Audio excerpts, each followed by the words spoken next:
Muy bien, hoy día vamos a hablar del VIH. Y toda la práctica de hoy y toda esta semana solo nos vamos a dedicar a hablar de VIH. ¿Por qué? Porque es un tema muy importante, no solamente por el impacto en la morbimortalidad, sino también por el incremento lamentable de las cifras año a año. O sea, el VIH actualmente es una de las pandemias más terribles y que hasta ahora no conocemos fin ni posibilidad de fin cercano. Por ese motivo es que tenemos que saber con mucho detalle y con mucha precisión cómo diagnosticar, porque definitivamente todos nosotros nos vamos a enfrentar a casos de VIH. ¿Listo? Entonces, ¿cuáles son las pruebas o cuál es el algoritmo diagnóstico que yo voy a seguir para diagnosticar a un paciente con VIH? Miren, el VIH en sus primeras etapas, les hablo inclusive en sus primeros años, no da ningún síntoma llamativo, específico, característico. Por esa razón es que no me puedo fiar solo de la sintomatología. De preferencia se hace el tamizaje en general. Se recomienda que se haga al menos una vez al año tamizaje de VIH a toda la población en general, de todas las etnias, de todas las edades, de todas las inclinaciones, porque nadie está libre y las estadísticas están incrementando. Entonces, el último algoritmo aprobado por la CDC determina que la primera prueba de despistaje, de tamizaje de VIH, que sería recomendable hacer, es una prueba de cuarta generación. ¿Qué significa que sea una prueba de cuarta generación? Que vamos a evaluar tanto anticuerpos como el antígeno P24. Y ahora, para hablar del antígeno P24, vamos a rememorar un poquito microbiología. Recordemos que el VIH es un virus, ¿no es cierto?, que va a tener una serie de capas, desde las más superficiales, donde van a estar los antígenos que se van a unir a sus células blanco, el GP120 con el GP41, y por dentro capas más internas que van a constituir la envoltura, la matriz, y allí es donde se va a encontrar el famoso P24.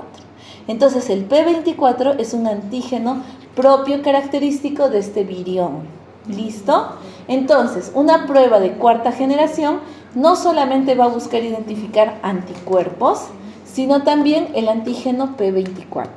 Cuando les digo prueba de cuarta generación, no solo me limito a decirles ELISA, porque ELISA es una metodología, pero hay otras metodologías que yo puedo utilizar también para identificar anticuerpo y P24. Por ejemplo, metodologías como inmunocromatografía, que son los casetcitos, esas pruebas rápidas, o también como quimioluminiscencia, que es lo que nosotros utilizamos en banco de sangre. Entonces, para que ya vayamos marcando la diferencia, lo que yo busco en una prueba de cuarta generación, anticuerpos más P24.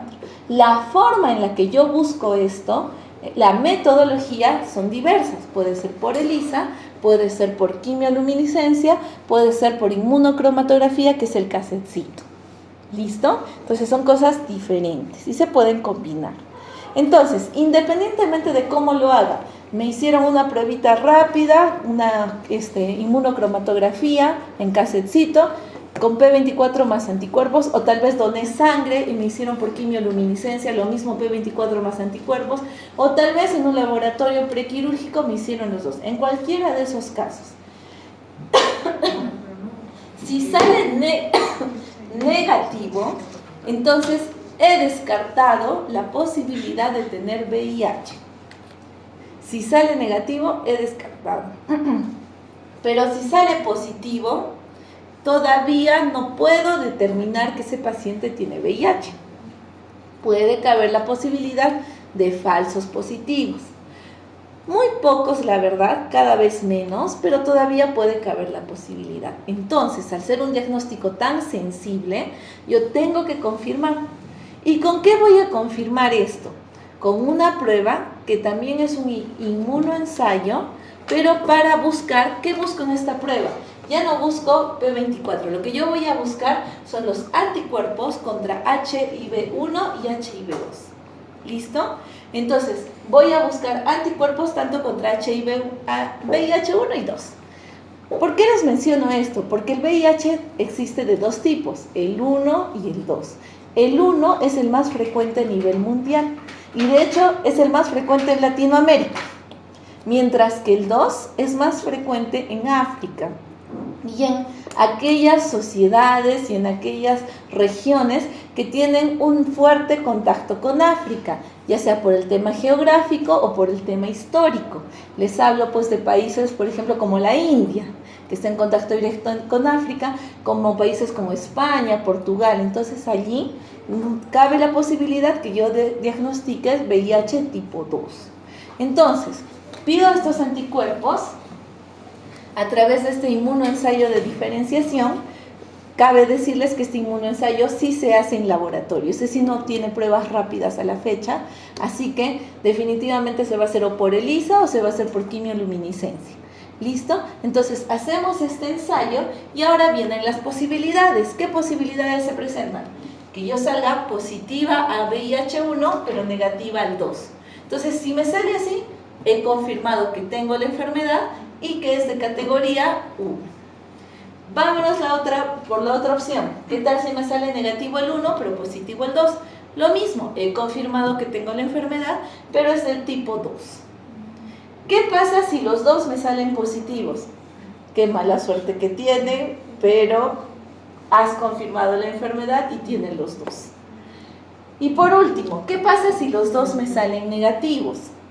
Si los dos me salen negativos, se dan cuenta que aquí hay una discrepancia, porque al principio me salió positivo y ahora me está saliendo negativo. En ese caso, yo tengo que recurrir a una tercera prueba.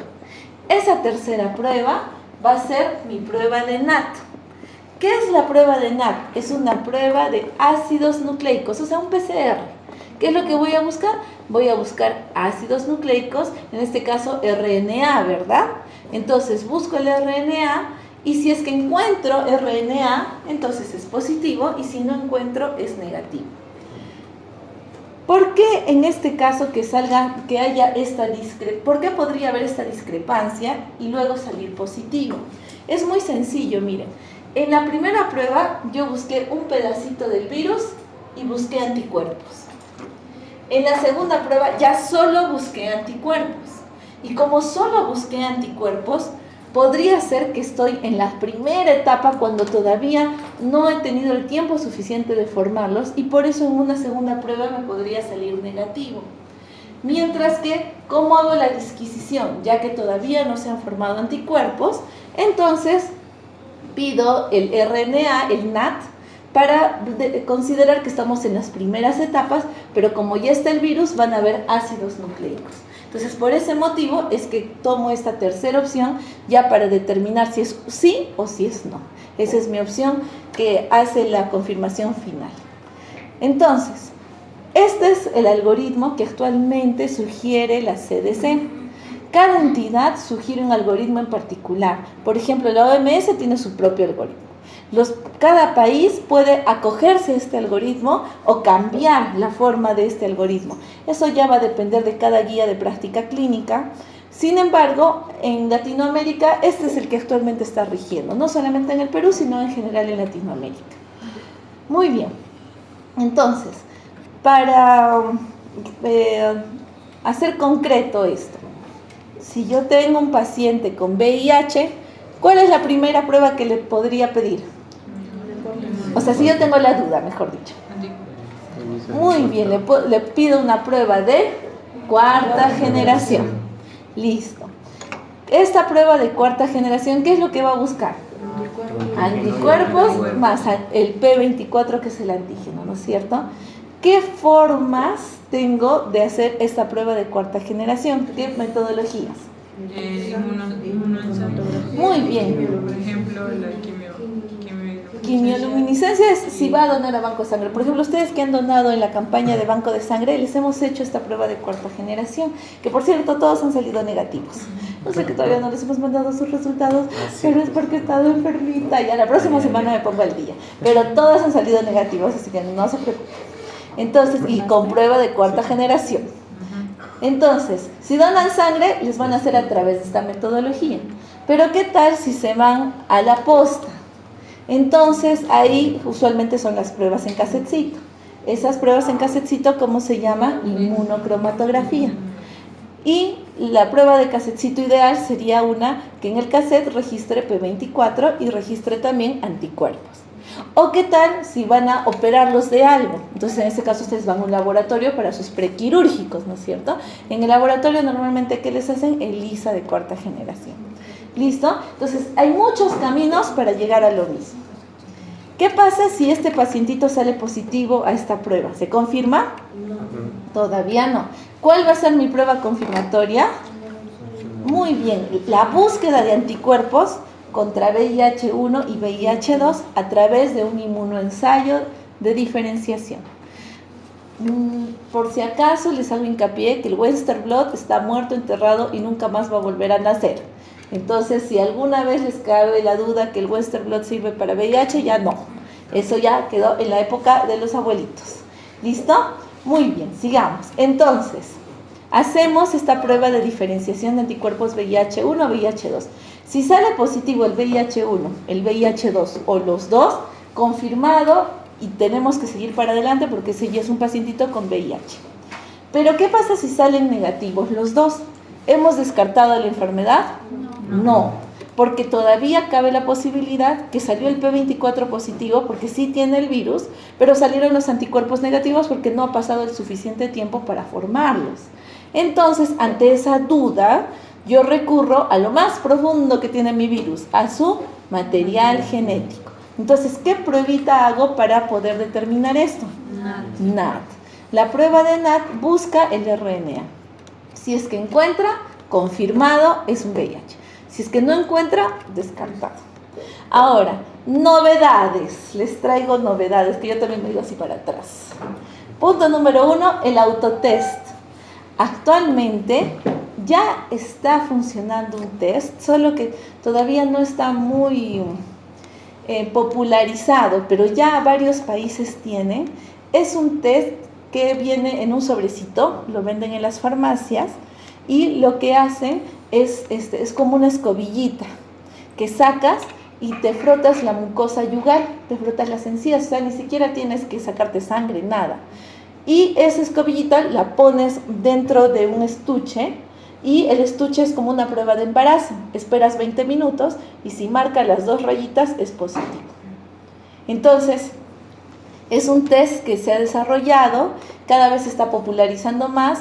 No descarto la posibilidad que más temprano que tarde llegue al Perú, y la verdad han mostrado que tiene una gran adherencia a la mayoría de personas. Entonces, frente a la duda, es más fácil que una persona se vaya, se compre esa pruebita y se haga, a estar yendo a un laboratorio tal vez por el hecho del miedo, ¿no? Entonces, eso está cobrando cada vez más fuerza, así que esa va a ser una posibilidad que va a venir acá junto con la primera prueba de cuarta generación.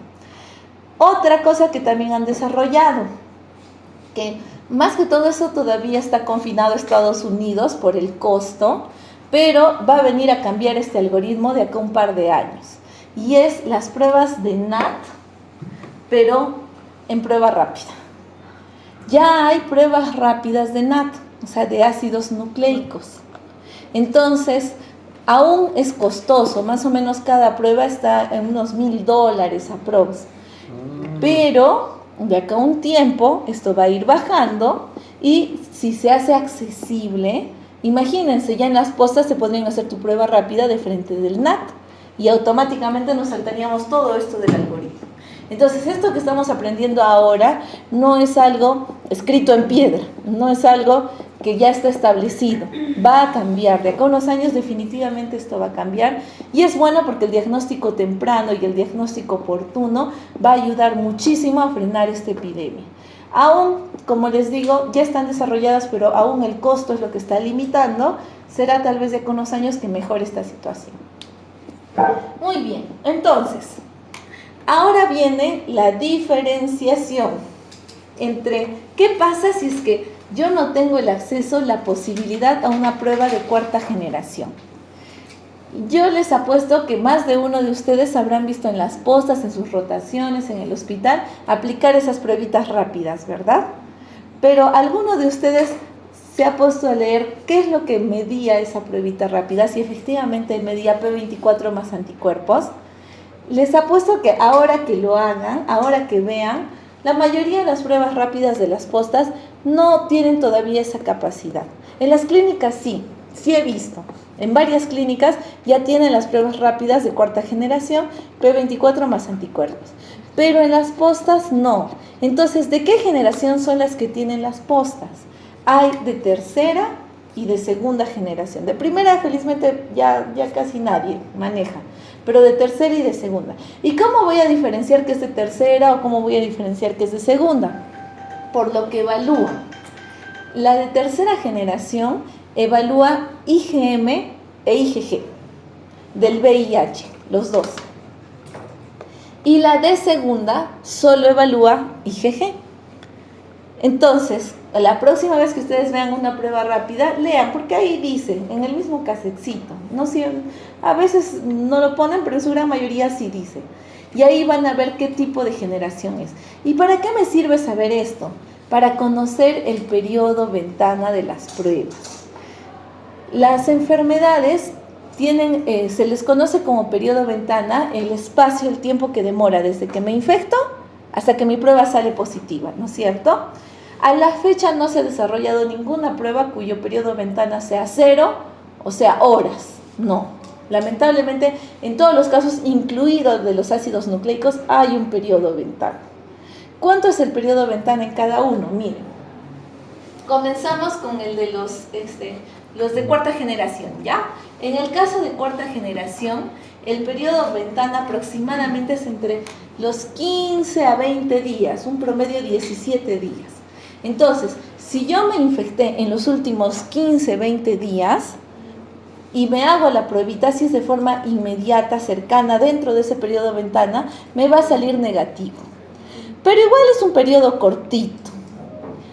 En el caso de tercera generación esto incrementa, ya no son 15, 20 días, sino más bien de 20 a 30 días. En el caso de tercera generación, en el caso de segunda generación, de 25 a 35 días. Y en el caso de primera generación, era de 35 a 45 días. Entonces, esos son los periodos que demora en positivizar esta prueba. Más allá de los 45 días, ya todas me dan positivo. O sea, si efectivamente me infecté, todas me van a dar positivo. Así sea la de primera generación. ¿Dónde salta la urgencia, la necesidad de acortar ese periodo ventana? Si yo hago un tamizaje, no es tanto, porque mi paciente es asintomático, se le hace la pruebita y como no tiene síntomas, sale negativo, sigue con su vida. Pero ¿qué pasa si yo me pinché con un pacientito que tiene VIH?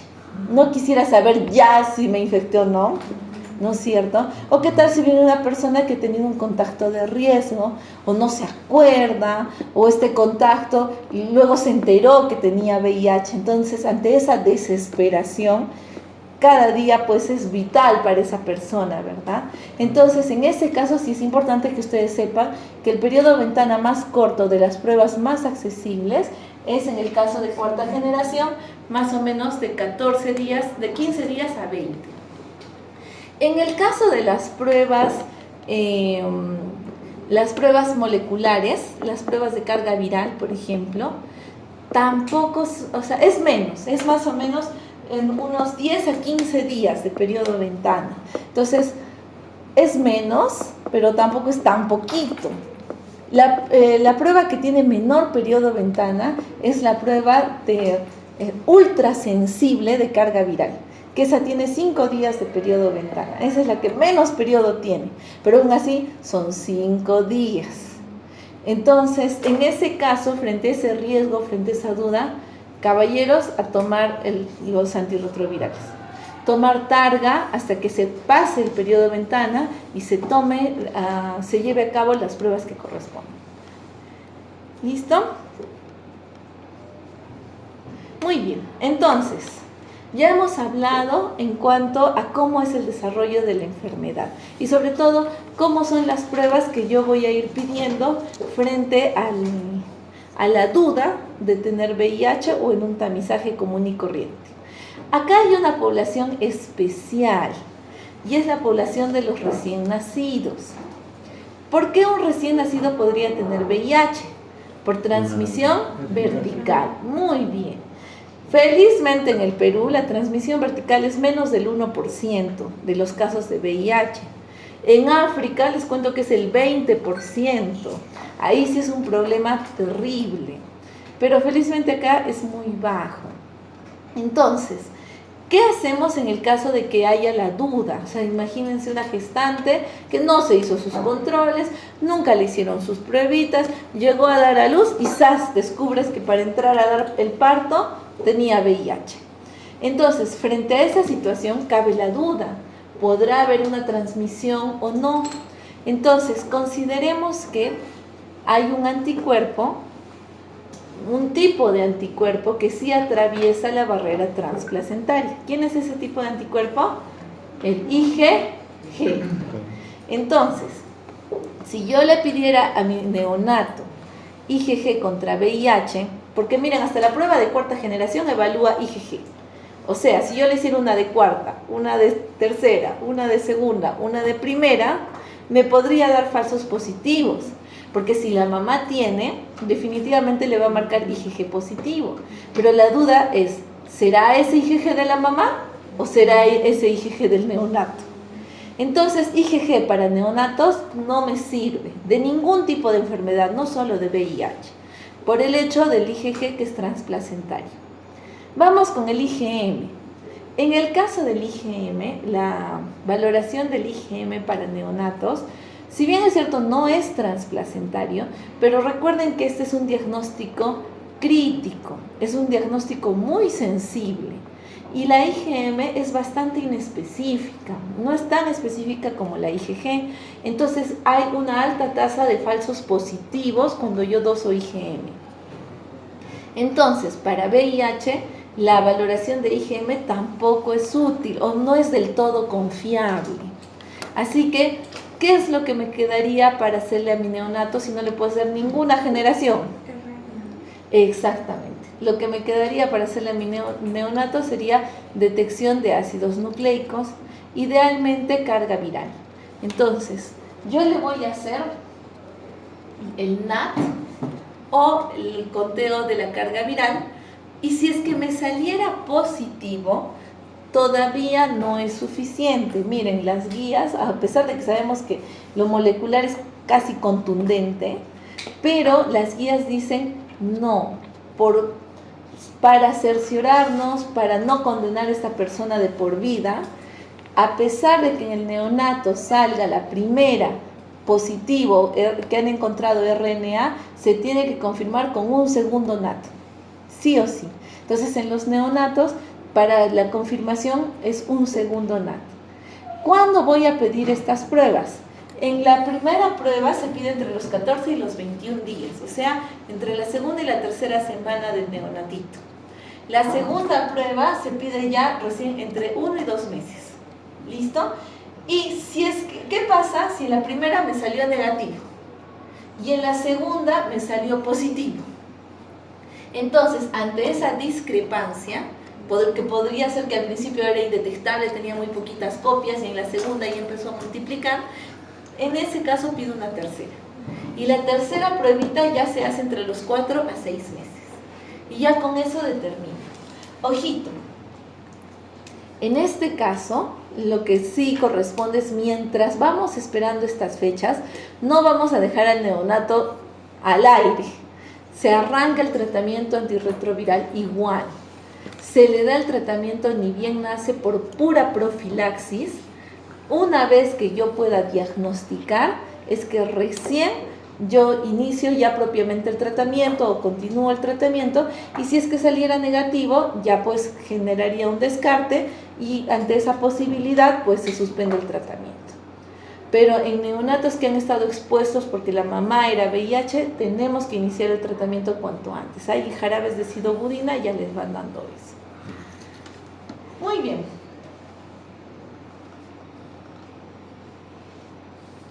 Vamos ahora, ya hemos diagnosticado, ya sea neonato, ya sea adulto, hemos diagnosticado, es un pacientito confirmado con VIH.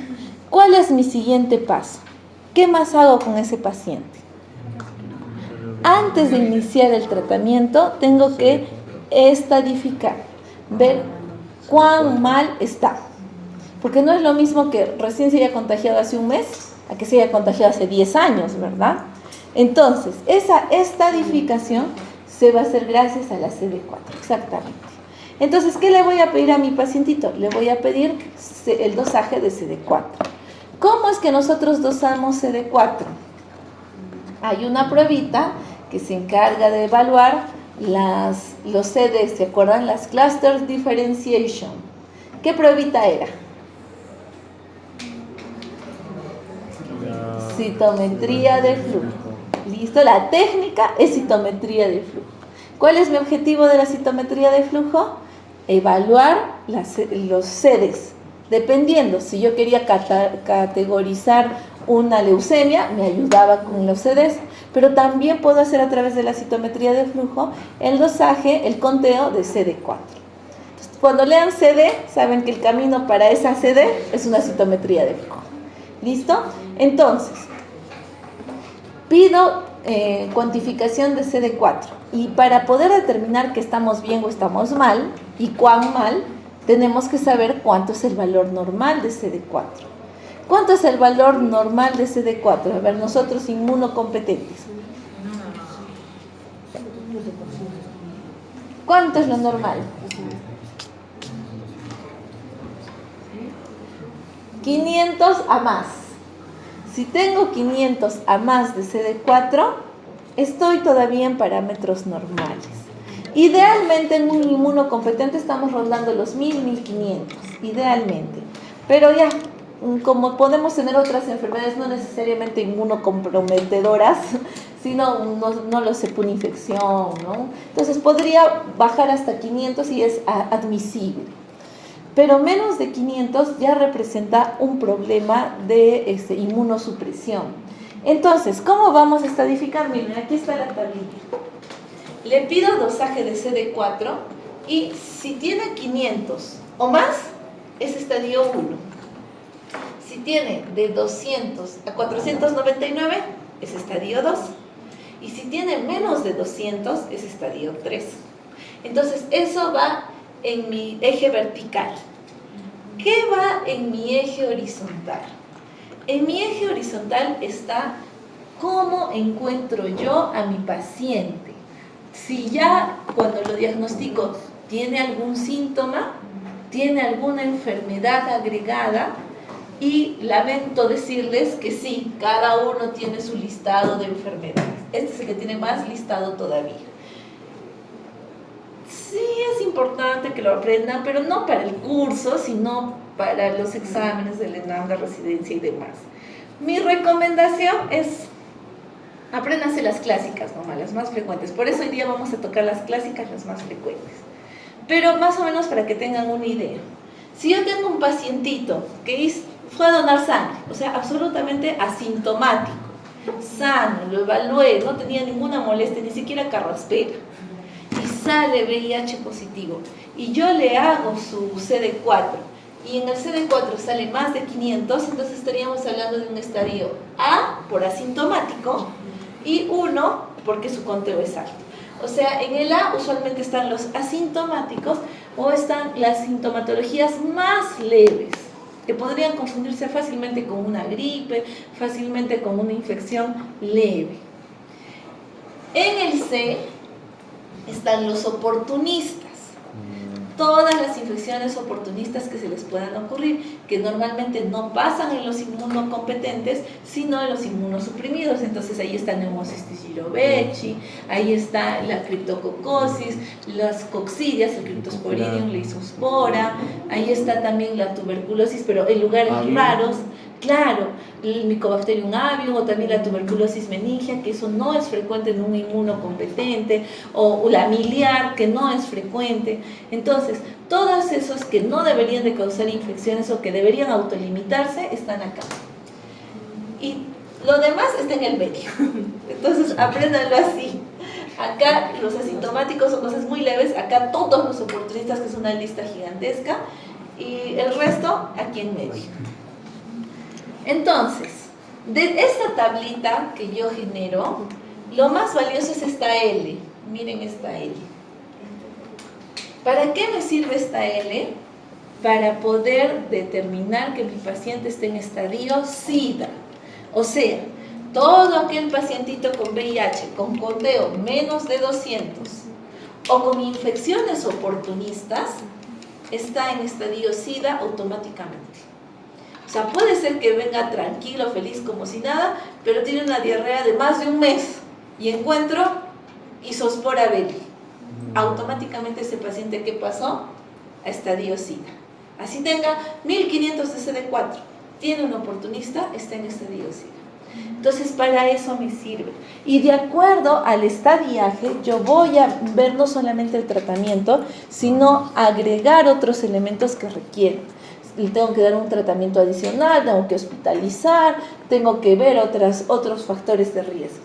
Entonces, ya saben, no basta solamente con el diagnóstico, tengo que estadificar. Una vez que yo estadifico, ya inicio tratamiento, ¿no es cierto? Pero si bien es cierto, el Targa, el tratamiento ha mejorado muchísimo. Antes tenían que tomar un montón de pastillas. Ahora, ¿saben en qué consiste el Targa? No sé si ustedes han visto rotando Infecto, pero solo es una cápsula, nada más. Es una al día. O sea, es bastante sencillo de tomar. Pero, aún así, a pesar de que en esa cápsula están todos los antirretrovirales, pueden causar alteraciones o pueden causar lesiones de órgano blanco a posterior. O sea, a la larga podría producir alteraciones en las enzimas hepáticas, alteración renal, podría producir descalcificación. Entonces, por eso es que antes de iniciar el Targa, yo le tengo que pedir a mi pacientito los exámenes basales para ver cómo es que está comenzando ese tratamiento.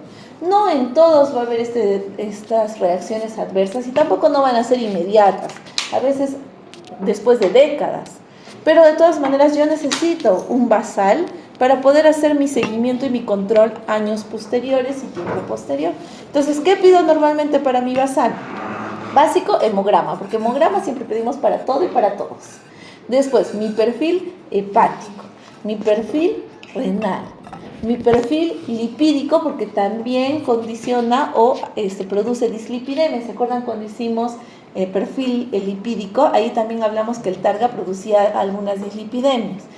Además de eso, tengo que pedir mi densitometría ósea para ver cómo están esos huesitos, porque tienden a la descalcificación a la larga. Tengo que pedir mi EKG para ver cómo está el corazoncito, porque a la larga también puede producir alteraciones electrolíticas, alteraciones en el calcio y repercutir en el corazón. Y tengo que pedir mis rayos X para ver cómo están los pulmoncitos, sobre todo considerando la posibilidad de oportunistas. Entonces yo pido un perfil básico para tener una idea de cómo está arrancando el tratamiento, y ya una vez que inicie el tratamiento saber si fue por culpa del tratamiento que esto empeoró o tal vez nada que ver. Tal vez comenzó con transaminasas altas y de aquí a un año sigue con las mismas transaminasas altas, entonces no tendría por qué interrumpir el tratamiento porque ha sido un tema aparte. ¿Listo? Entonces no se olviden de eso.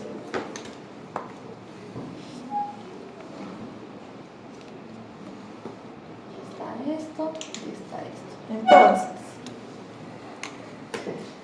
para consolidar toda esta información y para transmitirles todos mis traumas, les voy a contar 3 historias. Y ya con esto queda el repaso hecho. 3 traumáticas historias. Como ustedes saben, yo trabajo en banco de sangre. Entonces, mi chamba no solamente es recolectar sangre, sino es tamizar la sangre. Ya, ¿qué resulta? Primera historia traumática. Entró a trabajar una chica que más o menos tendría sus 22 años, aprox 23. Entró a trabajar por terceros. Y obviamente que cada vez que entra a trabajar alguien, nosotros la bombardeamos de publicidad para que done sangre, porque si nosotros promovemos la donación de sangre, nosotros tenemos que ser los primeros en donar sangre. Entonces, obviamente, le dijimos 1001 formas de que dona sangre, dona sangre, dona sangre, dona sangre. Entonces, en una de las campañitas que hubo, dijo, está bien, voy a donar sangre. Entonces, donó y a mí me tocaba el turno tarde, terminó la campaña, llevamos las unidades, se llevó a tamizaje. Y la encargada de tamizaje ese día viene y me dice, ha salido una prueba bien positiva. O sea, nuestro punto de corte es 1. Cuando sale 2, 3, no le hacemos mucho caso. Lo ponemos como indeterminado y obviamente ese hemocomponente no se libera, pero la posibilidad de que tenga VIH es muy baja porque el valor es muy bajito. Probablemente estaba resfriadito, tomó algún medicamento, alguna cosa y generó esa interferencia. Como la prueba es tan sensible, a veces bota así. Pero en el caso de esta prueba había salido más de 100. O sea, era muy elevado. Entonces, sí nos pasa, no a diario, pero con bastante frecuencia. Entonces, analizamos el punto de corte, el valor, y dependiendo de eso, llamamos al donante. Si es muy alto, entonces llamamos al donante para hacerle una nueva prueba, casi confirmado, porque por el valor, lo cuantitativo pesa bastante. Si es que sale así indeterminado, no lo traumamos, esperamos que venga, le tomamos una nueva muestra y generalmente se soluciona, se esclarece, ¿no? Pero cuando sale muy alto, sí. Entonces me dijo, no, esta pruebita ha salido muy alta. Y le digo, ya, entonces voy a buscar la ficha, porque cuando ingresa a la máquina ingresa con código, no ingresa con nombre, no ingresa con nada. La única forma es que yo tengo que con ese código ingresar al sistema, que te piden un montón de clavecitas, para desencriptar quién es la persona dueña de esa muestra. Entonces, cuando entro y abro, era de esta persona. Y ya más o menos la señorita de serología, la encargada, se la solía porque había sido la última muestra en entrar. O sea, fue la última en donar en esa campaña. Y este era el último número de ese día. Entonces dije, ¿y ahora? Así que antes de que sea peor, antes de que... acuérdense que esto es un tema muy sensible. Entonces capturé todas sus muestras de banco. Y justo ese día hacían carga viral en el hospital. En el hospital no hacen carga viral todos los días, hacen una vez a la semana. Y justo ese era el día que hacían carga viral. Entonces cogí sus muestras y me fui volando a que le hagan carga viral. Ahora, para que te hagan carga viral tampoco es tan fácil, porque eso tiene que entrar por pedido de infectología. Pero fui donde la doctora y le dije, por favor, ese personal de salud muy estrecho. Es más, me miró así y me dijo, bueno, ya. Entonces, igual, la carga viral entra con código, no entra con nombre, nada. Le corren la carga viral y en la noche de ese día sale que estaba pues con 100.000 copias. O sea, súper elevado. Y ahora dije, ¿qué hacemos? Porque, a ver, dile a alguien, o sea, decirle a un paciente no es fácil, y a una persona que conoces menos. Entonces, la cité, obviamente nadie sabía, nadie sabe y nadie sabrá, y ustedes tampoco no saben quién es. Entonces, la cité y le expliqué, y definitivamente ya no sabía, tenía 22 años, 23 años, o sea, súper joven. No sabía, y lo peor de todo es que tenía pareja estable, lo peor de todo. Entonces, fue un caos, o sea, fue feo. ¿Y qué es lo que hicimos? O sea, no era suficiente eso, porque ella era terceros, entonces no tiene seguro. Definitivamente iba a tener que ir al MINSA. Pero sabemos que el MINSA es, pues, mucha burocracia, demora, y a pesar de que hay un camino más corto por programas especiales para esto, aún así pues demora. Entonces, aprovechando que estábamos en el hospital y que teníamos nuestros contactos con el laboratorio, al día siguiente de eso, o ese mismo día, le tomé las pruebas, y lo que hice inmediatamente fue hacerle, ¿qué pruebita? Su CD4 y su CD8. Entonces, todos nosotros nos vamos a enfrentar con un pacientito que salga VIH positivo. Entonces tratemos de acortar caminos, porque cuanto antes comience su tratamiento, mejor. Entonces, usualmente los caminos que más demoran son los caminos del laboratorio, por la burocracia, no tanto por el laboratorio. Entonces, le hicimos CD4, CD8, felizmente su conteo de CD4 me acuerdo que salió en 1200, o sea, salió súper bien, y su CD8 estaba normal. ¿Para qué pedimos CD8? No porque el CD8 se altere en el VIH, sino que el CD4, una vez que te sirve para estadificar, también te sirve para ver cómo va la enfermedad. En teoría, por la historia natural de la enfermedad, el CD4 va a bajar progresivamente, si es que no recibe tratamiento, claro. Y el CD8 va a tratar de compensar, por eso tiende a elevar un poquito. La relación normal es que el CD4 predomine frente al CD8 en 1 o 2. O sea, si tú divides CD4 entre CD8, en su sangrecita de ustedes, que es normal, les va a salir 1 punto algo o 2. Es lo normal. Pero en el VIH, como el CD4 va bajando, esta relación se invierte. La inversión de esta relación me va indicando un mal pronóstico. O sea, no solamente me dice que estamos en un estadio peor, o sea, en un B, en un C, sino también que estamos perdiendo la poca inmunidad que nos queda y el pronóstico a corto plazo es malo. Entonces, para esto me sirve la relación. Con eso yo hago normalmente seguimiento. Y ya, le hicimos, felizmente salió bien en ese caso, o sea, su contagio fue hace poco, no fue hace mucho aparentemente, felizmente donó y ahí se dio cuenta. Y a la par le hicimos pues las pruebas que les pedía, que les dije, ¿no es cierto? El hemograma, su perfil renal, su perfil hepático, su perfil lipídico, porque todo eso iba a hacer que cuando le tocara su cita de infecto, que eran 3 días después, ya le iniciaran el tratamiento en ese momento, ya no tuviera que esperar tanto tiempo para que les salgan las pruebas y que recién vean cómo iba. Entonces, acortamos eso, ya comenzó su tratamiento, está trabajando como si nada hubiera pasado. ¿Por qué? Porque si nosotros, o sea, si los pacientitos con VIH reciben su tratamiento de forma adecuada, la carga viral va a llegar a un punto en el que se va a convertir en indetectable.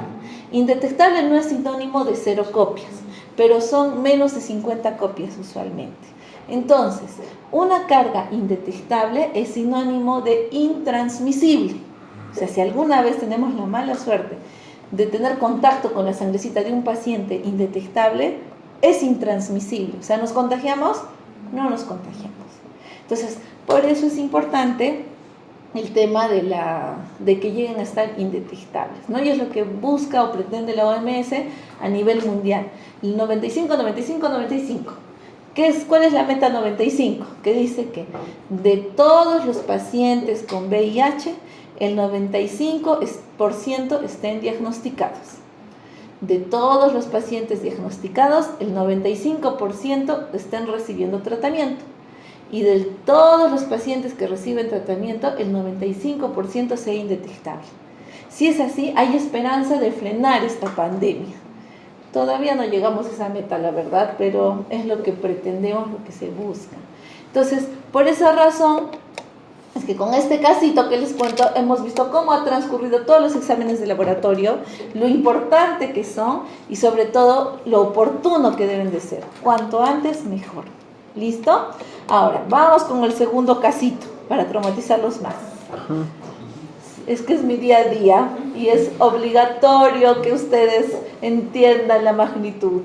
Miren, tenía un paciente que se iba a operar de corazón y para cirugía de corazón le piden 8 donantes de sangre que tienen que donar un día antes de la cirugía a la misma hora y esa sangrecita tiene que ser del mismo tipo sanguíneo y no se puede intercambiar y va a pasar de frente a tamizaje y va a pasar de frente al paciente durante la cirugía. Entonces, como no es tan fácil encontrar 8 personas que sean de tu mismo grupo, que sean aptos, que tengan tiempo ese día a esa hora, entonces a veces es complicado que los pacientes se encuentren. Pero este paciente en particular era de Mollendo, entonces peor porque ni siquiera era de acá. Sin embargo, tenía varios hijos. Entonces trajo a todos sus hijos para evaluarse y sus hijos, algunos de ellos ya tenían sus esposas, entonces trajo a sus nueras, y de todos los que se evaluaron, calificaron 7, y le faltaba 1 para que lo operen de corazón. Entonces, justo salta que el último hijo, el hijo menor, tenía 17 años, pero un día antes de la cirugía cumplía 18. Entonces dijimos, bueno, no hay que ser tan malos, le tomamos las muestras de sangre y ya el día que cumple 18 le hacemos firmar la fichita, dona y ya tiene todo completo. Le hacemos la prueba al hijo que cumplía 18 años justo un día antes de la cirugía y le salió que tenía VIH, que tenía hepatitis y que tenía sífilis.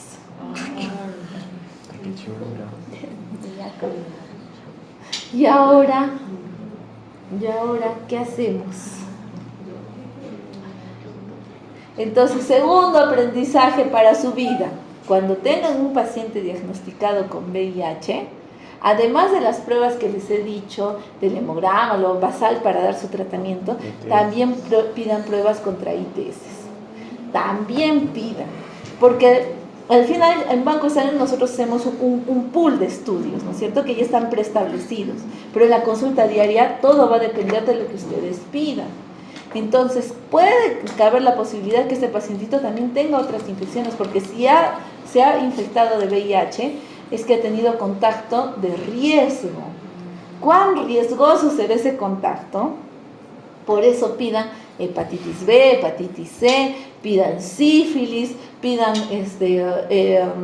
BPH, inclusive dice la literatura que no solo pidan BPH cervical en el caso de las pacientes mujeres, sino también pidan BPH rectal, tanto en hombres como en mujeres. Entonces también se tiene que pedir porque cabe la posibilidad que también se haya infectado de eso. Entonces va de la mano y ya pues fue todo un tema porque como le decíamos que tenía, pero lo peor de todo es como él le iba a decir a su familia que no podía donar, porque la familia hubiese preguntado ¿por qué? Y ahí lo poníamos en una situación más difícil. Entonces lo que hicimos fue que todos vengan a donar, ya él lo dejamos al final, y cuando donaron todos y los despachamos, le dijimos, un ratito las camillas están ocupaditas, todos salieron. Y ahí fue cuando recién le explicamos, le dijimos, conseguimos un donante voluntario ese día, casi a la fuerza dijimos, ¡dona! Ya fue el 8º, y ahí fue cuando a él le contamos por la verdad. Y ya era su decisión comunicarle o no a su familia, pero no salió de eso, ¿no? O sea, no se expuso el caso. Pero sí era un caso bien complicado, porque tan joven y con tantas enfermedades, ya se complicaba bastante. Y la tercera, para traumatizarlos más que ya es para darles mayor diversidad a estas historias traumáticas. Era una señora que era viejita y no tenía pareja, no tenía hijos, no tenía familia, pero sí tenía mucho dinero. Entonces apoyaba bastante a la parroquia. Entonces, cuando ella también la iban a operar del corazón y necesitaba un montón de donantes, va a la parroquia y los seminaristas van a donarle. Y uno de los seminaristas salió VIH más de 100. Entonces, a lo que quiero ir, mi conclusión final, es que el VIH lo puede tener cualquiera. Entonces, la edad, la ocupación, el tipo de trabajo, el estilo de vida, no es determinante para tener VIH. Cualquier persona en la calle, cualquier persona en el hospital puede tener VIH. Entonces, por ese motivo es que les hago hincapié en el ABCE. Nunca se olviden del ABCE. El ABCE que les enseñé en parasitología, pero ahora lo vamos a recordar. Muy bien. Entonces, ¿qué es lo que tienen que implantarse en su cerebrito y en el cerebrito de sus pacientes. Si yo no me quiero contagiar de ninguna infección de transmisión sexual, sobre todo del VIH que está tan latente, primero A. ¿Qué es A? Abstinencia. Si hay abstinencia, no hay VIH, se acabó. Ya, no se puede. Dicen, no se puede. Ya, ni modo. Entonces, ¿qué sigue? B, de buena pareja. Entonces, investiguen, por favor. Todo. Llévenos a donar sangre. Si dona, es buen indicio. Si es frecuente, es mejor indicio todavía. Entonces, ese es su alma para la marca. Acuérdense que hacemos de cuarta generación. Sí, es buen indicio. Entonces, buena pareja, investiguen por favor por todos los lados. Ahora en internet se puede sacar hasta si es deudor alimentario. Todo se puede sacar. Entonces, por favor, que corroboren que es buena pareja. Ya. Dicen, no se puede, no creo en la gente miente, parece buena, pero no es buena. Ya, entonces viene la C. ¿Qué es la C? Condón. Entonces, métodos de barrera, siempre, no hay que ser confiados, siempre, porque el que menos puede tener, y entonces ahí vienen los problemas. Miren, esta chica tenía una pareja estable y aún así, entonces mucho cuidado.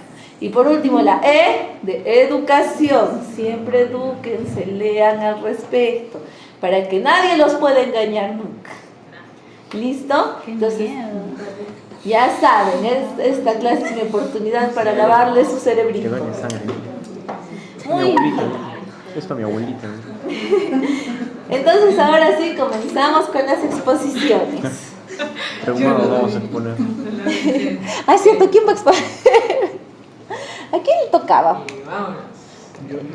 ¿Sí? Ya, Steve, pásame por favor tú. Ya lo mandé a su WhatsApp. Chévere, vamos a descargar. Compañeros, vamos a presentar el caso de neumonía por neumocistis jirovecii. Bien, entonces se nos presenta el caso clínico.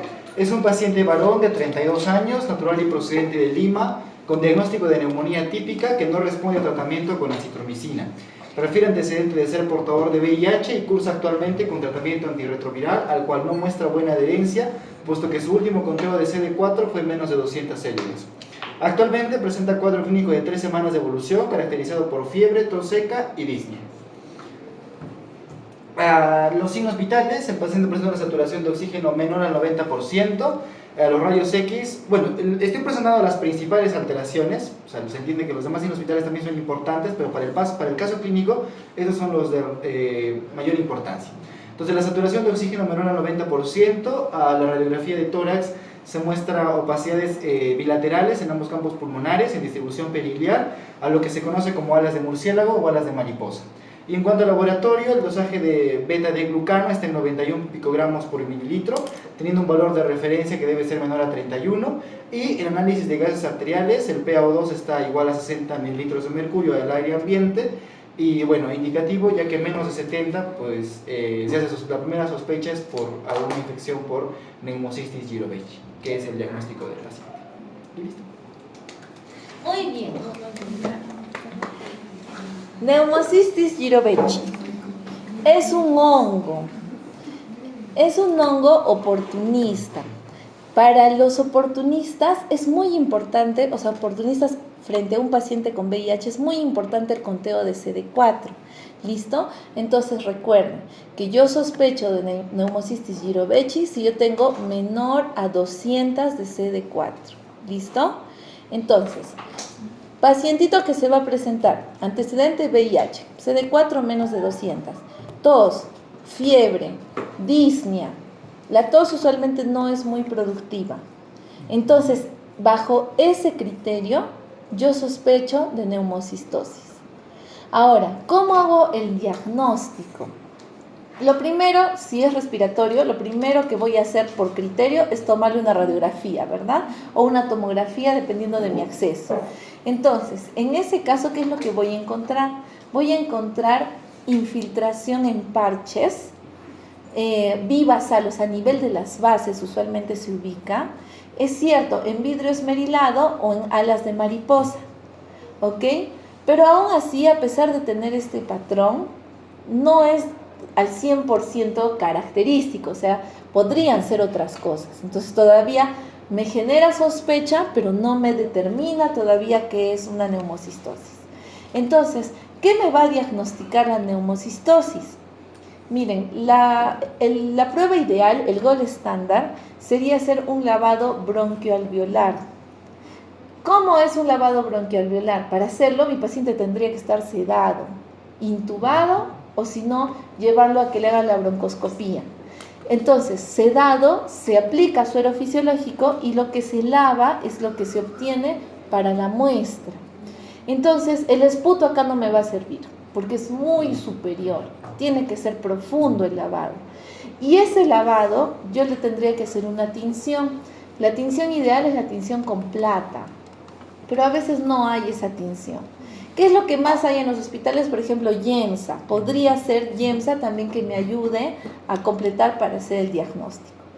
Tenemos otras opciones paralelas. Por ejemplo, una de las que ha mencionado Steve es el beta-de-glucano. Tampoco no es 100% específico, pero que esté elevado y con todo lo demás es bastante indicativo de que sea neumocistosis. Otra opción también, el LDH. ¿Se acuerdan que el LDH es una pruebita, no es específica de nada, pero me indica destrucción celular, ¿no es cierto? Ya en neumocistosis el LDH está particularmente elevado. Entonces por ahí, miren, si encuentro que tiene todos estos síntomas, está tos, está fiebres, VIH menos de 200 CD4, veo ese patrón de vidrio esmerilado, un enlace de mariposa, y encuentro una LDH alta, ya es bastante indicativo que sea una neumocistosis. Y la otra opción sería hacer un PCR.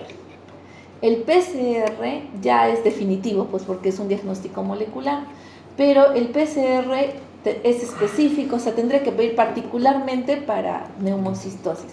Entonces eso hace que sea muy caro. Yo tendría que estar casi del todo segura que es para que gaste tanto por una prueba así, de ese tipo. Entonces, no hay otras pruebas, por ejemplo, pensar en un ELISA, pensar en buscar anticuerpos contra neumocistosis, no tiene una alta sensibilidad, la verdad. Entonces, la forma de llegar a este diagnóstico va a ser uniendo varias piezas. No hay una contundente en particular. Uniendo varias piezas, y si ya mi sospecha es alta, pues un lavado bronquialveolar y con eso hago mi tinción. ¿Listo? Muy bien, vamos con el siguiente tema.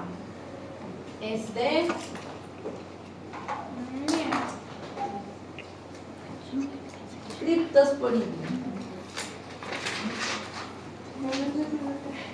Hola, Gavisita, ¿cómo estás?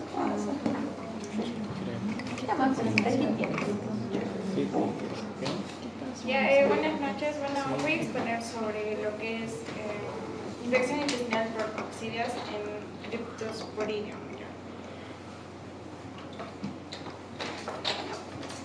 No te preocupes, yo paso. Gracias.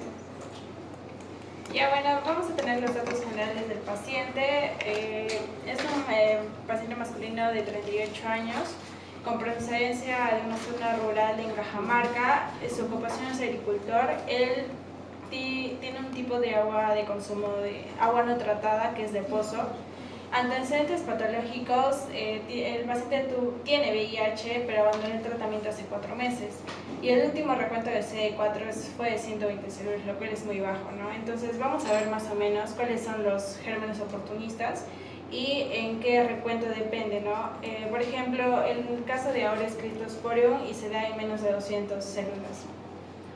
El motivo de consulta fue que el paciente refiere que presenta diarrea líquida abundante de 4 días de evolución, con pérdida de apetito, leve fiebre y debilidad, ¿no? Entonces, el inicio fue insidioso de hace 4 días con deposiciones líquidas a 6 a 8 veces al día, sin moco ni sangre. El apetito ha sido disminuido y signos de deshidratación leve. También se descargó parásitos inicialmente y se mantuvo con una hidratación oral sin mejoría, ¿no? Tiene una fiebre leve en 38 grados, náuseas intermitentes, no vomitó.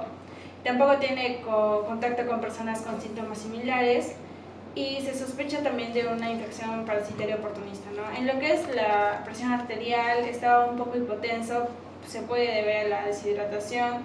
La frecuencia está con taquicardia. en febrícula y una deshidratación leve a moderada.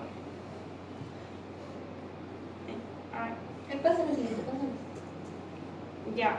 Bueno, se le hicieron exámenes de laboratorio. Primero el coprológico seriado, que son 3 muestras, ¿no? El macroscópico, que habían heces líquidas, lo que era compatible con diarrea acuosa. Hematíes y leucocitos negativos, por lo que se descartaría una bacteria o una infección bacteriana inflamatoria, ¿no? Pero se vio también que eran quistes de protozoarios comunes, lo cual fue negativo, y esto descarta giardia y entemoeba histolítica.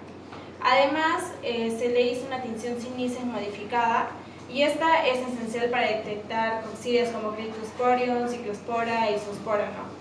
En esta se encontraron quistes esféricos de 4 a 6 micros, y que esto nos da positivo a Cryptosporium, ¿no? En el hemograma básicamente está normal el hematocrito, la hemoglobina, los leucocitos están en el límite alto y los eosinóficos están dentro del rango normal, ¿no? Lo que no nos indica que fuera el mitos. El sodio tiene una leve hiponatremia por pérdida fecal, el potasio está normal y el cloro está en el límite inferior.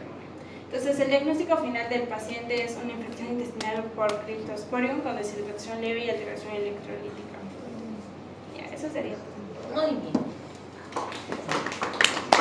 Listo. Cryptosporidium. ¿Qué tipo de bichito es? Virus, hongo, bacteria, parásito.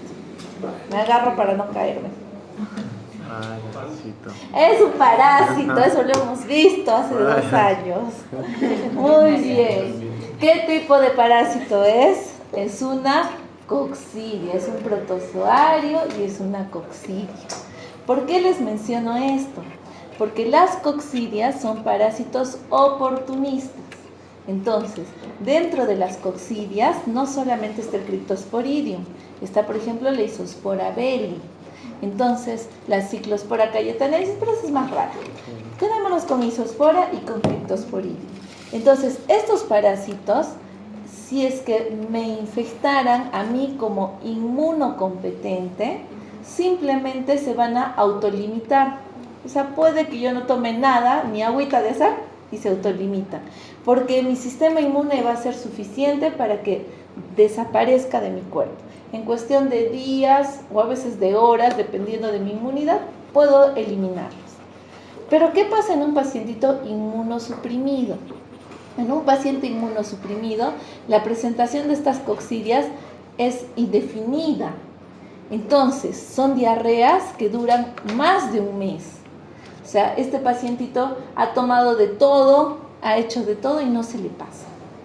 Entonces, ahí mucho ojo, puede ser una coccidia. ¿Con cuánto de CD4 tendría que estar yo para que se presenten este tipo de coccidias con esta sintomatología tan florida? Menos de 200. Igual que la neumocistosis, menos de 200.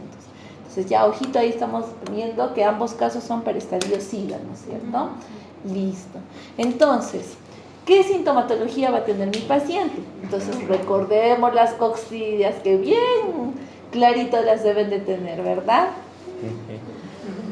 Las coccidias son un parásito que viven en el intestino grueso, en el intestino delgado.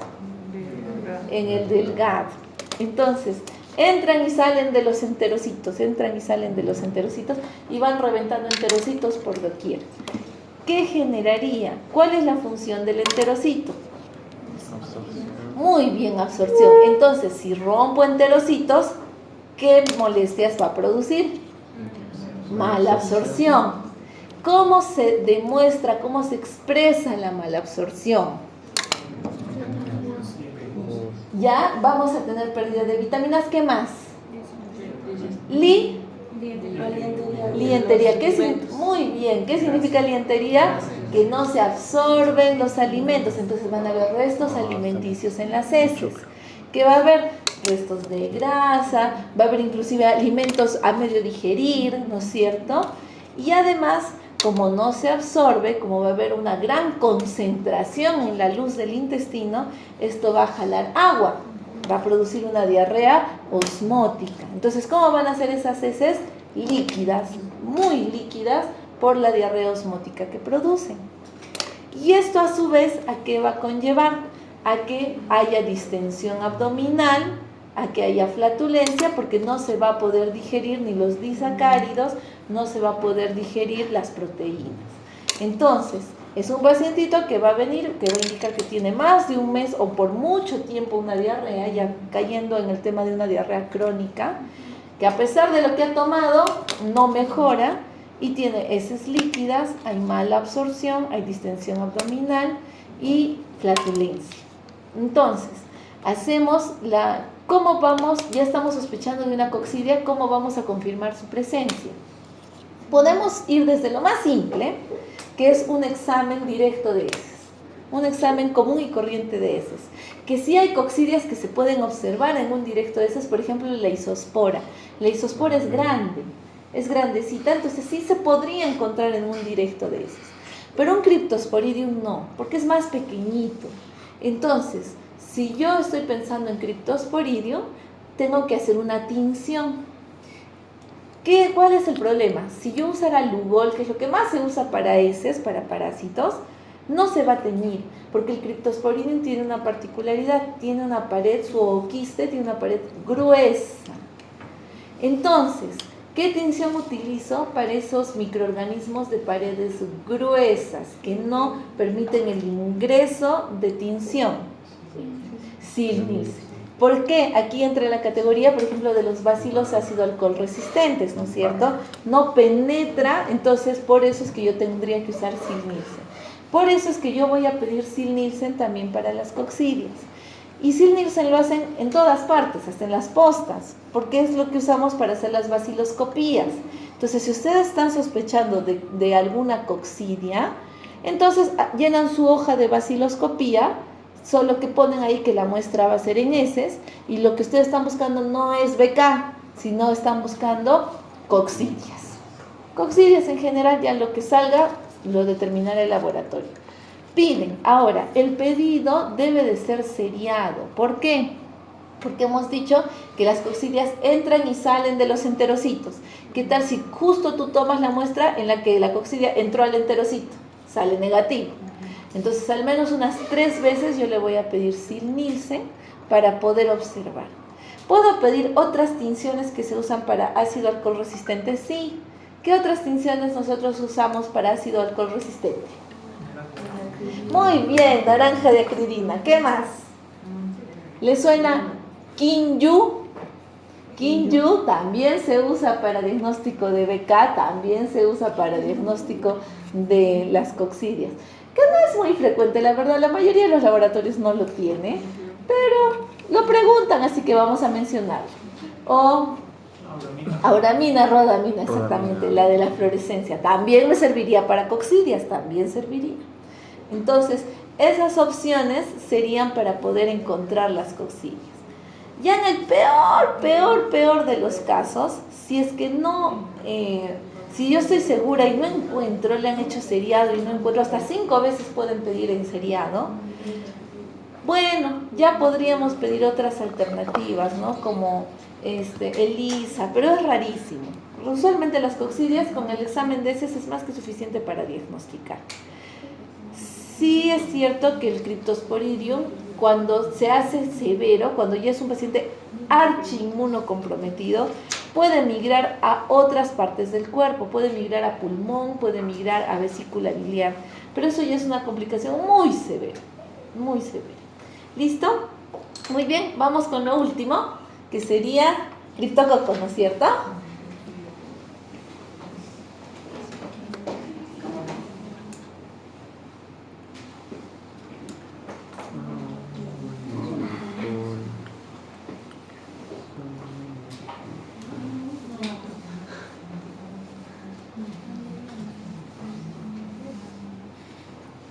Ya, Gavisita, es lo último. Gracias. Ya, buenas noches compañeros de muchas doctora. Yo les voy a hablar sobre la bronquitis por Cryptococcus neoformans. Bueno, tenemos un paciente varón de 36 años que tiene antecedente de infección por VIH diagnosticada hace 3 años, con mal control y abandono de terapia antirretroviral en el último año. Consulta por cefalea intensa de 2 semanas de evolución de carácter holocraniano, progresiva, acompañada de visión borrosa, náuseas y vómitos ocasionales. En los últimos días, los familiares notan somnolencia, letargia y episodios de confusión. No refiere fiebre elevada ni convulsiones y bueno, también menciona que trabaja en limpieza de espacios públicos con una exposición frecuente a excremento de palomas. Ahora, bueno, la meningitis criptocócica es la principal causa de meningitis adquirida en la comunidad en pacientes con VIH avanzado, especialmente en regiones con alta prevalencia de este. El riesgo se incrementa notablemente en personas con recuentos de CD4 menores a 100 células. La exposición ambiental al hongo presente en excrementos de aves es un factor de riesgo relevante, aunque la mayoría de las infecciones primarias pulmonares pueden ser asintomáticas. De ahí, en el examen físico, en el estado general el paciente se presenta somnoliento y bueno, sí responde a los estímulos verbales. Sus signos vitales tienen una presión de 115/70, frecuencia cardíaca de 90 latidos por minuto y frecuencia respiratoria de 18 y una temperatura de 36.2. En el examen neurológico va a presentar rigidez de nuca, signos meningios positivos, el Kernig y el Brudzinski, y no focalidad motora ni sensitiva, y una la parte importante es el fondo de ojo, que va a presentar papiledema bilateral. En el cuadro cefoagudo, con cefalea persistente, va a tener alteración del sensorio, signos meningios, es típico de la meningoencefalitis criptocócica en los pacientes inmunosuprimidos, y bueno, la presencia del papiledema va a sugerir hipertensión intracraneana, que es una complicación frecuente de esta infección. En el laboratorio vamos a presentar un hemograma con leucocitos C4000, una linfopenia marcada y CD4, 38 células. En el bioquímico va a tener una glucosa sérica de 85 miligramos por decilitro y la función renal y hepática van a estar conservadas. El líquido cefalorraquídeo tiene una presión elevada de 340, es de aspecto claro, y la glucosa es de 28 y la glucosa sérica es de 85 miligramos, la proteína de 110 miligramos por decilitro y 12 leucocitos.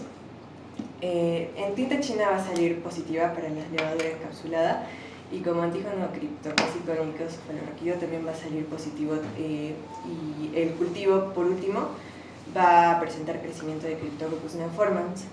Esta infección se caracteriza porque en el líquido cefalorraquídeo va a tener una presión de apertura elevada, pelocitosis linfocitaria discreta y la hipoglucorraquia con proteinorraquia moderada.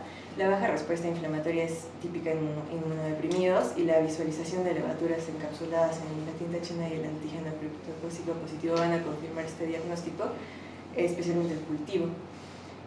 Ahora, por último, también vamos a tener el examen imagenológico. Se le va a realizar una resonancia magnética y se van a observar pequeñas áreas redondeadas en los ganglios basales que se corresponden a acumulaciones de material gelatinoso. Estas áreas son típicas de la infección y se conocen como los pseudoquistes gelatinosos.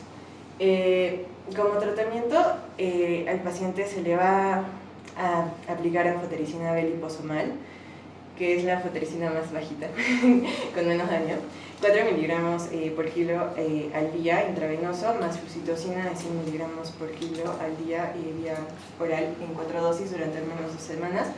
También va a tener una fase de consolidación con fluconazol de 400-800 miligramos por día durante 8 semanas. Y la fase de mantenimiento con fluconazol se reduce a 200 miligramos al día por mínimo un año o hasta la recuperación inmunológica. Vamos a realizar controles de hipertensión intracraneana con punciones lumbares feriadas, si persisten los síntomas o la presión elevada. Y bueno, iniciar o reintroducir la terapia antirretroviral es bien importante, tras la estabilización clínica para evitar el síndrome de reconstitución inmune. Acá el tratamiento antifúngico combinado es esencial para erradicar este hongo y reducir la mortalidad. El control de la presión intracraneana es fundamental, ya que justo su elevación de esta es una de las principales causas de muerte. Y bueno, la profilaxia secundaria con fluconazol previene recaídas mientras persista la inmunosupresión.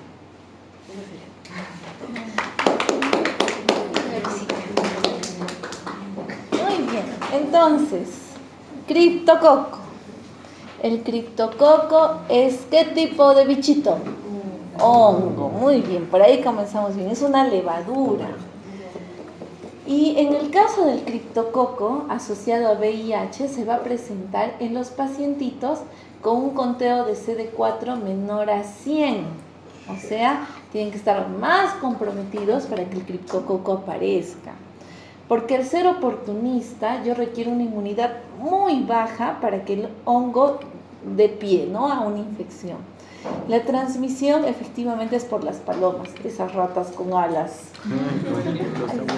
Antipaloma. Entonces, justo por las palomas. Pero a pesar de que en Arequipa hay tanta paloma, ¿por qué no nos da criptococosis? Porque estamos inmunocompetentes, exactamente. O sea, tenemos que estar muy inmunocomprometidos para que nos dé criptococosis meningia. Ahora, ¿cómo va a ser la presentación? Lo mismo, paciente con VIH, CD4 menor a 100, y viene con signos meningios, o sea, su rigidez de nuca, su Kernin, su Brudzinski, y sumado a ello, viene con hipertensión endocraniana. Es bastante característica la hipertensión endocraniana, o sea, su cefalea holocraniana, sus vómitos en escopetazos, sus ojitos en sol naciente. Entonces, viene con hipertensión endocraniana que puede conducir inclusive hasta la hidrocefalia, e inclusive tienen que ser una derivación producto de la hidrocefalia. Entonces, a ese punto llega el compromiso en cuanto a los signos y los síntomas. Frente a esa sospecha, ¿qué es lo que yo voy a hacer? Si está tomando sistema nervioso central, si hay signos meningios, es inevitable que yo haga una punción lumbar, ¿sí o no?, de primera instancia. ¿Qué voy a encontrar en la punción lumbar? Las alteraciones primero, en cuanto a la cantidad, en cuanto al recuento. Sí va a haber un recuento elevado, pero no muy elevado de leucocitos, porque los hongos generalmente se consideran infecciones subagudas, entonces no elevan tanto, pero lo que elevan va a ser a predominio mononuclear, principalmente linfocitario, o sea, los linfocitos son los que van a estar principalmente elevados. En segundo lugar, como este bichito está ahí, sí consume glucosa, o sea, sí genera hipoglucorraquia, pero la inflamación que produce su presencia no es tan marcada, por lo mismo que es subagudo. Entonces va a haber una proteinorraquia leve, moderada, no tanto como una infección bacteriana, por ejemplo. ¿Listo? Y de la misma manera vamos considerando la posibilidad que sea criptococosis, lo que yo podría hacer es una tinta china. La tinta china es un examen de lo más común y corriente, ¿eh? Así que no los pueden florear diciendo que no tienen el reactivo. ¿Saben dónde venden tinta china? La librería. En las librerías. Cuesta creo 18 soles, 17 soles. Entonces si tu laboratorio te dice, no hacemos tinta china, le das 20 soles y le dices, me traes el vuelto, ve a la librería en la esquina. Venden tinta china, entonces no hay pero que valga. Una gota de LCR más una gota de tinta china y le pones su portaobjetos y su cubreobjetos. Ya está. Y con eso ven al microscopio. Es súper fácil. Entonces, ¿qué es lo que vas a encontrar? Vas a encontrar unos halos iridiscentes que florecen. Si bien es cierto, esta prueba es bastante específica, no es tan sensible. O sea, cabe la posibilidad que si sale negativo, tal vez no tiene mucho y por eso no se nota. Entonces, frente a esa posibilidad que yo tengo una gran sospecha, pero no sale la tinta china positivo, entonces puedo utilizar otras pruebitas. ¿Qué otras pruebitas puedo utilizar? Puedo utilizar ¿se acuerdan de la aglutinación en látex? La búsqueda de antígenos, cuando hicimos líquido cefalorraquídeo, había un cartoncito donde poníamos gotitas de LCR y luego le poníamos los antisueros para ver si aglutinaba. Sí hay también la opción para pedir en hongos, solo que no es muy comercial, entonces tal vez no es tan fácil de encontrar como el tema de las bacterias. ¿Cuál sería mi otra posibilidad? El film array. El film array hemos dicho que hay opción para todas las muestras, pero donde sí es importante, sí vale la pena a pesar del costo, es para las meningitis, porque ahí estamos contra el tiempo, tanto para la mortalidad como para las secuelas. Y cuando ustedes piden film array de LCR, dentro del paquete, así como venía bacterias, virus, también viene criptococosis. Entonces ya viene integrado a eso. Si ustedes piden firma ROI, también estarían cubriendo la criptococordia. ¿Listo? En este caso, en particular. ¿Listo? Muy bien, entonces ya están todo lo que corresponde a la práctica de hoy. Ahora déjenme sus guías.